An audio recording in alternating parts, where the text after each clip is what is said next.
Hello everyone, welcome to Aryavarth Herald. अभी जो migration का मुद्दा काफ़ी ज़्यादा उठ गया है यूपीपीसीएस के कंटेक्स्ट में, उसको हम समझना चाहते हैं एक एग्जांपल के थ्रू।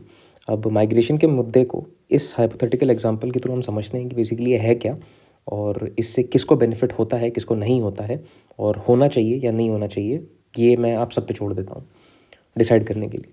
सो हाइपोथेटिकली हम एक ऐसे एग्ज़ाम की बात करते हैं जिसके लिए आयोग ने नोटिफिकेशन निकाली है 100 पोस्टों के लिए, 100 वैकेंसी के लिए।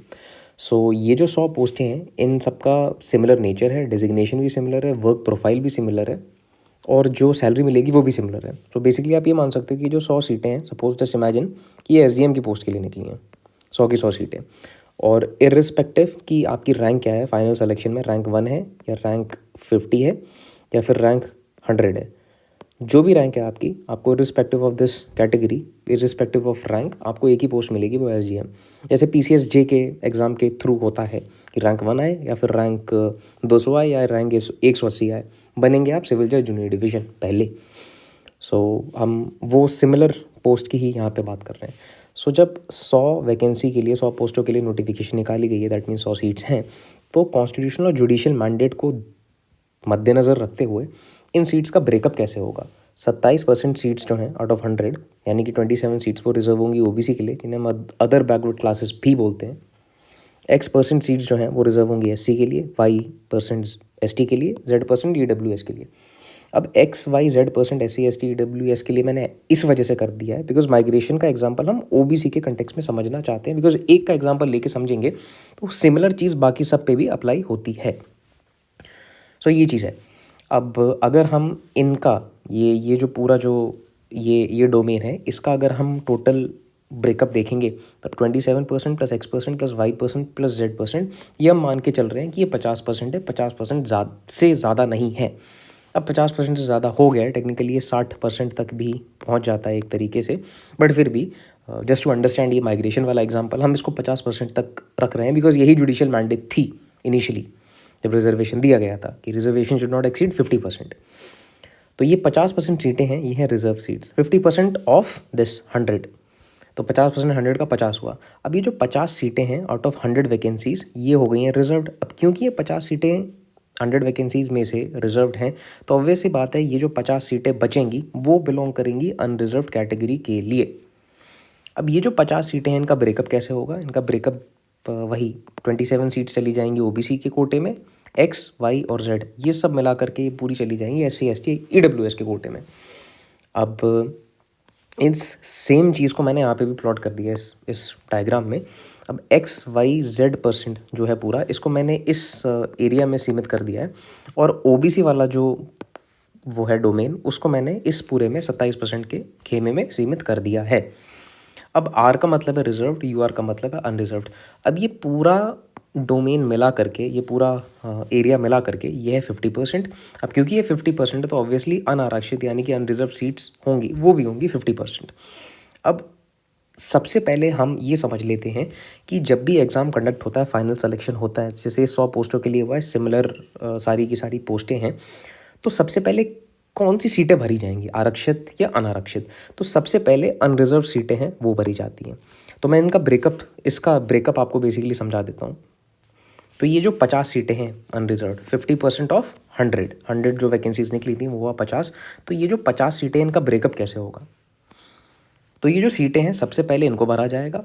अब इन सीटों में जो हाईएस्ट स्कोरर है, इर्रिस्पेक्टिव ऑफ वो किस कैटेगरी, किस कास्ट, किस रिलीजन को बिलोंग करता है, उसको ना देख करके जिसने भी सबसे हाईएस्ट मार्क्स स्कोर किए हैं, हाईएस्ट 50 मार्कर्स जो होंगे, उनको इस 50% 50 सीटों के अंदर जो है वो डाल दिया जाएगा इन डिसेंडिंग ऑर्डर। अब मैं बताता हूँ कैसे। सो फॉर एग्जांपल, अगर मान लीजिए ये रैंक 1 है, रैंक 1 के 140 नंबर आए हैं, रैंक 2 के 139 मान लीजिए, रैंक 3 के कुछ मान लीजिए। तो ऐसे करते करते जो 50वां पहले से लेके जो मतलब उल्टा जब हम जा रहे हैं नीचे, 50th रैंक पे जो बनता है उसका 110 स्कोर है। तो मतलब 140 से लेके 110 के बीच में जो 50 बच्चे थे उनको यहाँ पे डाल दिया गया स्टार्टिंग में ही।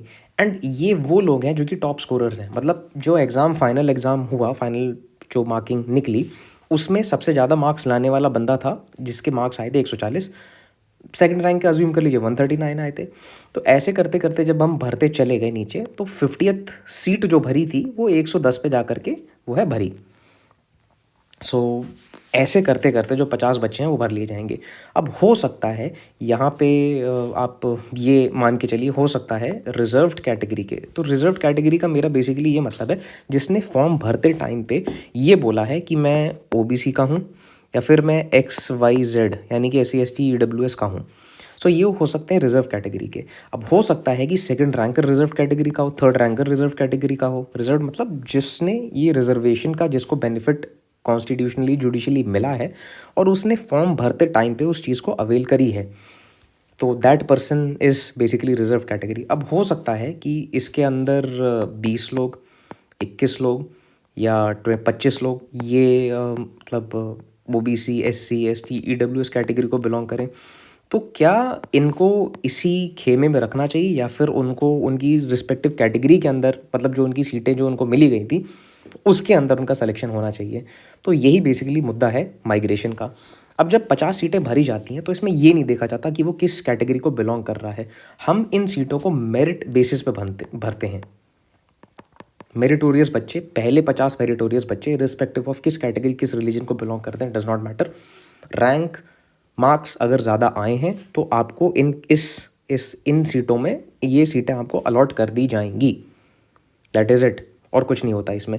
भले ही इसके अंदर 20 जो हों वो SC ST OBC EWS हों, भले ही 30 हों, भले ही 40 हों, मार्क्स लाओगे तो वो सीटें मिल जाएंगी। ये वो वाली सीटें जो प्योरली सोलली मार्क्स के बेसिस पे अलॉट होती हैं। अब माइग्रेशन को समझने के लिए हम ये अज्यूम करते हैं कि ये ब्लॉक है, ये रैंकर्स वाला जो ब्लॉक है, इसके अंदर 12 OBC जो हैं वो सेलेक्ट हो गए हैं। अब 12 OBC में जो टॉप सेलेक्टेड OBC कैंडिडेट है उसके 139 मार्क्स हैं और जो लोएस्ट सेलेक्टेड OBC कैंडिडेट है उसके 111 नंबर है, मतलब समवॉट अराउंड यहाँ पे 49th रैंक पे है ये। तो टोटल ये मिला करके 12 OBC हैं, 139 से लेके 111 तक जो है वो 12 OBC हैं। ठीक है, तो अब क्योंकि 12 OBC, तब फाइनल जो 50th रैंक जो भरनी पड़ी थी इन लोगों को वो इन्होंने 110 पे भर दी, और जो लास्ट OBC जो यहाँ पे सेलेक्ट हुआ था 12वां, उसके 111 नंबर थे, तो 12 OBC तो यहाँ पे हो गए। अब उसके बाद जब इन्होंने ये 50 सीट्स भर ली हैं उसके बाद रिजर्व सीटों को भरा जाता है। अब रिजर्व सीटों को कैसे भरा जाएगा, मैंने आपको ये ब्रेकअप समझाया था यहाँ पे कि जो 50 सीटें हैं, ये 50 सीट्स वही हैं जो कि 50% है 100 का, जो कि टोटल वैकेंसी थी। 27% ऑफ 100 वुड बी 27। सो जो 27 बच्चा है जो जिसको OBC कैटेगरी को जो बिलोंग करता है, अब उसको ऐसे भरा जाएगा। ये क्या करेंगे, 100 मान लीजिए 111 के बाद लोएस्ट जो ये OBC स्कोरर था जिसको इस ब्लॉक में हमने भरा था, इस वाले ब्लॉक में जिसको भरा था, उसके बाद मतलब इसके बाद 111 के बाद ये देखेंगे कि इससे कम नंबर किसके हैं और इससे क्लोज नंबर किसके, मतलब 111 है, 111 में हमने इस OBC को वो जो 50 वाली जो मेरिट सीटें थी उसमें भरा। उसके बाद हम क्या करेंगे, हम इससे नीचे देखना स्टार्ट करेंगे क्योंकि अब 50 जो अनरिजर्व सीटें थी वो तो भर गई। अब अगर किसी OBC को सिलेक्शन लेना है तो वो किस में लेगा, वो उसकी रिजर्व सीटों में ही तो लेगा। तो मान लीजिए 111 से नीचे कोई ऐसा OBC है जिसके 110 नंबर थे, तो उसको इस रिजर्व्ड कैटेगरी की सीट में सेलेक्ट कर लिया जाएगा।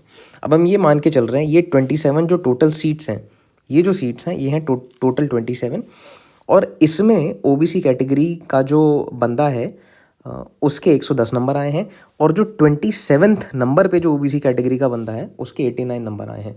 तो जो 27 सिलेक्शन हो रहे हैं वो इस रेंज के अराउंड होवर कर रहे हैं, 110 से लेके 89। और यहाँ पे जो 12 OBC सेलेक्ट हुए थे वो इस रेंज के अराउंड होवर कर रहे हैं, 139 और 111। अब टोटल OBC सेलेक्शंस जो हुए एज पर दिस, जो पूरा जो डायनेमिक हमने समझा है, जहाँ पे माइग्रेशन बेसिकली अलाउड है, वहाँ पे हुए हैं ये 12 OBC यहाँ से आ जाएंगे 12 प्लस जो 27 रिजर्व सीटें जिन्होंने अवेल करी हैं वो, ये हैं 39 OBC ऐसे टोटल सेलेक्ट हो गए। अब ये केस तब लागू होता है जहाँ पे माइग्रेशन अलाउ होता है। माइग्रेशन का मतलब ये है कि ऑल्दो ये 12 ओबीसी का मेरा मतलब है जिन्होंने फॉर्म भरा था, फॉर्म ओबीसी कैटेगरी में भरा था, बिकॉज उनको जुडिशली कॉन्स्टिट्यूशनली अधिकार दिया गया है भरने का, प्रावधान है इनके लिए, जिनका अधिकार है।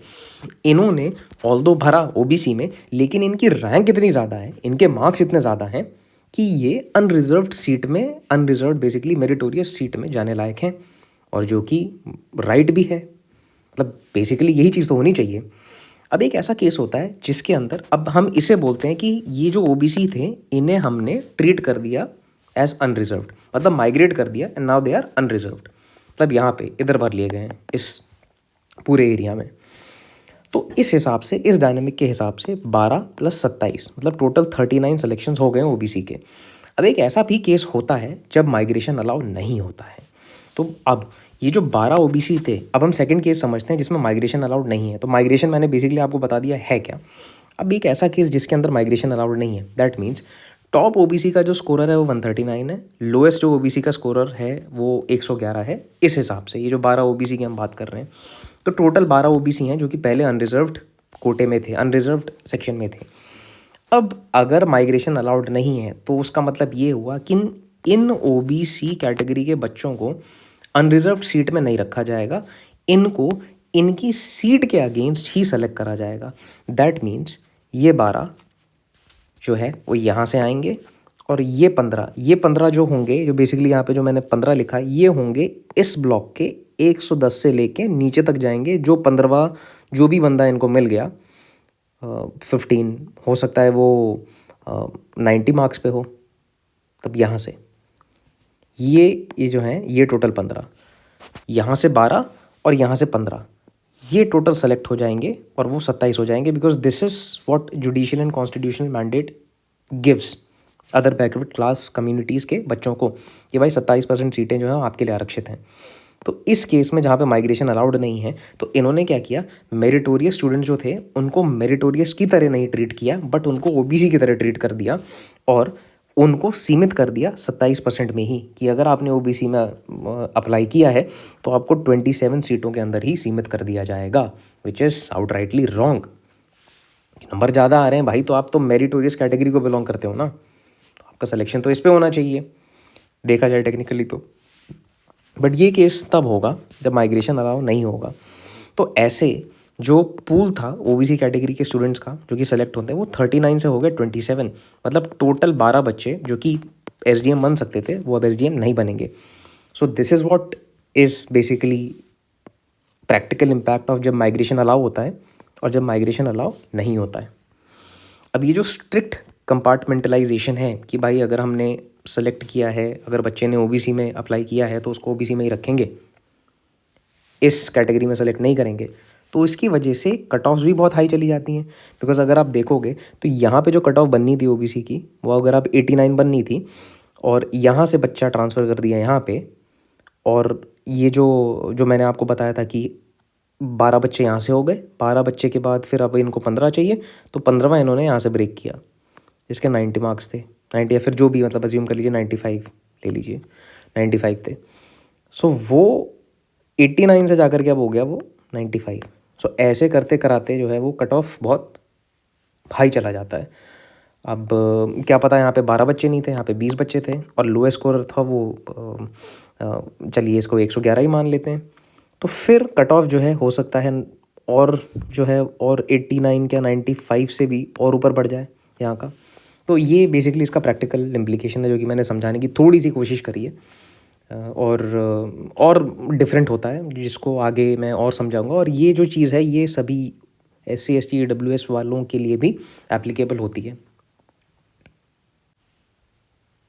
सो अगर हम दोबारा से उस चीज़ को समझने की कोशिश करें, स्पेसिफिकली वही SDM के कंटेक्स्ट में, OBC के कंटेक्स्ट में, SDM वाले एग्ज़ाम के कंटेक्स्ट में, कि भाई 100 वैकेंसीज़ हैं एक एग्ज़ाम के लिए, जिस एग्ज़ाम में प्री होना है, मेंस होना है, और फिर इंटरव्यू होना है फाइनल जा कर के, फिर मेरिट लिस्ट बनेगी, और चाहे 1 रैंक का है, चाहे 50 रैंक का है, चाहे आपकी 100 रैंक का है, आपको वही पोस्ट मिलेगी, वही सैलरी मिलेगी। तो मान लीजिए कि वही प्री हो रहा है, प्री में 1 लाख बच्चा बैठ रहा है, और आयोग ने ये बोला है, आयोग कह रहा है कि हम मेंस में वैकेंसी का 15 गुना बच्चा बैठाएंगे। सो वैकेंसी है 100, जैस 100 हेयर, और 15 से मल्टीप्लाई कर दिया तो बनेगा 1500। 1500 का ब्रेकअप मैंने बताया था, 100 का ब्रेकअप समझाया था, वैसे इसका ब्रेकअप कर देते हैं कि रिजर्व सीटें 50% हो गई हैं, अनरिजर्व जो है वो 50% हो गई हैं। 50% से डेफिनेटली ज़्यादा है, EWS के रिजर्वेशन आने के बाद ऑलमोस्ट 60 हैं। और ये मैं इसलिए लिख रहा हूँ because this was the original judicial mandate. तो 50% हैं सीटें रिजर्व्ड।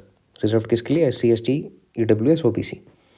अब रिजर्व कैटेगरी 50% अगर करेंगे इसका तो बनेगा 750, ये बनेगा 750। अब 27% 1500 का हुआ 405, ये जाएंगे OBC के खेमे में। और इसका जो SC ST EWS मिला करके XYZ परसेंटेज जो भी रहेगा वो जाएंगे इनके खेमे में।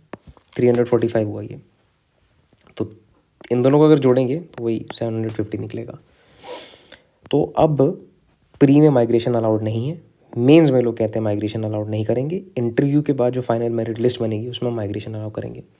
सो बेसिकली आप प्री और मेंस से जो बच्चा फाइनल स्टेज में जो माइग्रेशन का बेनिफिट ले पाता उसकी आपने संख्या ही घटा दी, ख़त्म कर दी। सो ये इशू है बेसिकली। तो ये जो 400 बच्चा जो यहाँ पे सेलेक्ट हो रहा है, हो सकता है कि ये जो 750 सीट्स जो हैं इनमें जो जो लास्ट स्कोरर जो रहेगा 750th नंबर पे, उसका स्कोर मान लीजिए हुआ अगेन वही सिमिलर 110, और इसमें एटलीस्ट 100 बच्चे ऐसे थे जिनका स्कोर 110 से अबव था, बड़ा था। तो ये 100 बच्चे जाते वहाँ पे, तो फाइनल जब मेंस के बाद इंटरव्यू में जब बच्चा बैठता इस कैटेगरी का, तो उसकी संख्या हो जाती 405 + 100, बिकॉज ये 100 बच्चा जो था उसको हम यहाँ ट्रीट करते राइटली बिकॉज वो मेरिटोरियस है।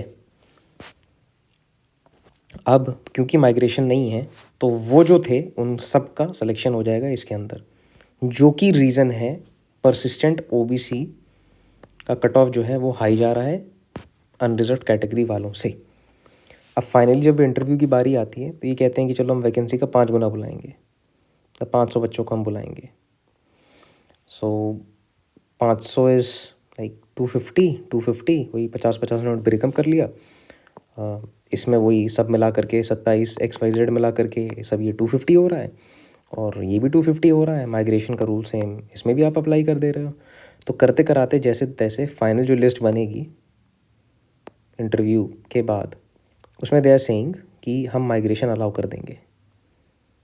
बट जो बच्चे जो बेनिफिट लेते, जो यहाँ पे जो एक्स्ट्रा एडिशन जो 100 का जो यहाँ पे जिसको सेलेक्ट होना चाहिए वो तो यहाँ पे सेलेक्ट हुआ, विच मीन्स OBC के 100 जो हैं वो कट गए। Same thing with SC ST EWS, इनके भी कट गए, इनको यहाँ आना चाहिए था बिकॉज दे आर मेरिटोरियस। तो फिर इफ़ेक्टिवली माइग्रेशन का जो बेनिफिट ले पाएंगे बच्चे वही नहीं बचे, ख़त्म कर दिया आपने। So this is the entire issue. So क्या कहते हैं, पोस्ट इंटरव्यू जो मेरिट बनती है उसमें माइग्रेशन अलाउ कर देंगे। तो प्रैक्टिकली इसका जो बेनिफिट है रिजर्वेशन का वही ख़त्म हो गया। सो आपने वैकेंसी डिनाई नहीं करी है, आपने माइग्रेशन डिनाई कर दिया। वैकेंसीज़ जो हैं वो कम कर दी, माइग्रेशन जो है वो डिनाई कर दिया, जिससे ये बच्चा जो है इसको हो गया नुकसान। दैट इज़ इट, यही इशू है। अब माइग्रेशन होना चाहिए नहीं होना चाहिए वो मैं आप पे डिसाइड करता हूँ, वो क्या है, होना चाहिए नहीं होना चाहिए, एथिकली राइट है रॉन्ग है, आप डिसाइड करिए, कमेंट्स में बताइए। And please subscribe to Aryavarth Herald for more updates.